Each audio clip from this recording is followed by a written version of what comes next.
One thing I'd like to do right now is I mentioned that section called The Hero of the Dream, and I'm just going to talk a little bit about that and mention a little bit of the stuff from it, because I just find it really amazing. And they feature this in the second book. If you don't mind, I'm just going to have a sip of water, because people tell me I should have a sip of water every 15 minutes, and I do usually every 3 or 4 hours.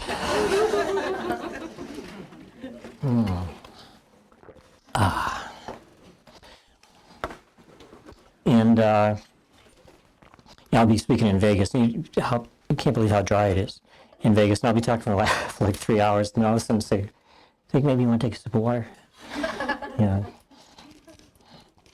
And go back to the room dehydrated and drink about a gallon of water. This section really drives home the whole point about the body. It says the body is the central figure in the dreaming of the world.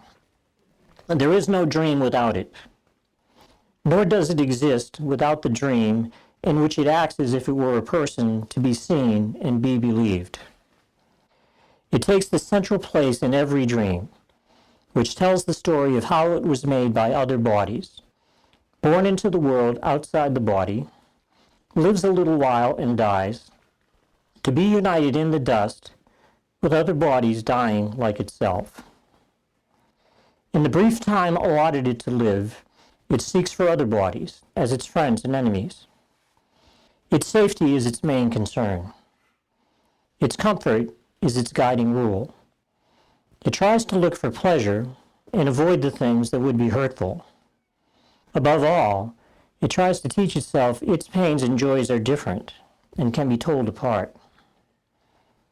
The dreaming of the world takes many forms, because the body seeks in many ways to prove it is autonomous and real. It puts things on itself that it has bought with little metal discs or paper strips the world proclaims as valuable and real.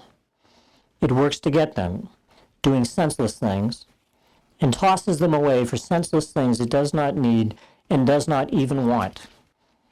It hires other bodies that they may protect it and collect more senseless things that it can call its own. It looks about for special bodies that can share its dream. Sometimes it dreams it is a conqueror of bodies weaker than itself. But in some phases of the dream, it is the slave of bodies that would hurt and torture it. The body's serial adventures, from the time of birth to dying, are the theme of every dream the world has ever had. The hero of this dream will never change, nor will its purpose. Though the dream itself takes many forms and seems to show a great variety of places and events wherein its hero finds itself, the dream has but one purpose, taught in many ways. This single lesson does it try to teach again and still again and yet once more, that it is cause and not effect, and you are its effect and cannot be its cause. Thus are you not the dreamer, but the dream. And so you wander idly in and out of places and events that it contrives. That this is all the body does is true, for it is but a figure in a dream. But who reacts to figures in a dream unless he sees them as if they were real?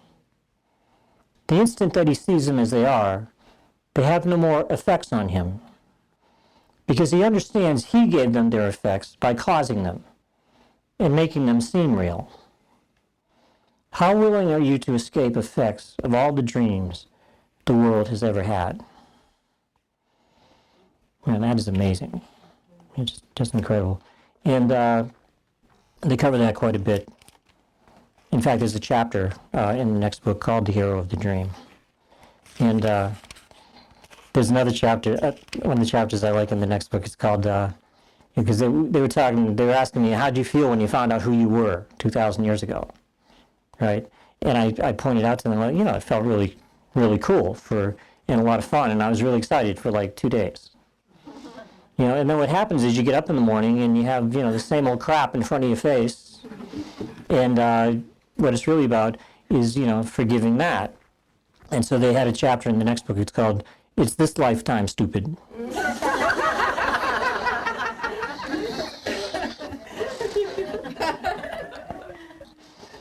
And it's true because, everybody in this room at one point or another has been somebody who, if they found out who they were in that lifetime, they would gasp.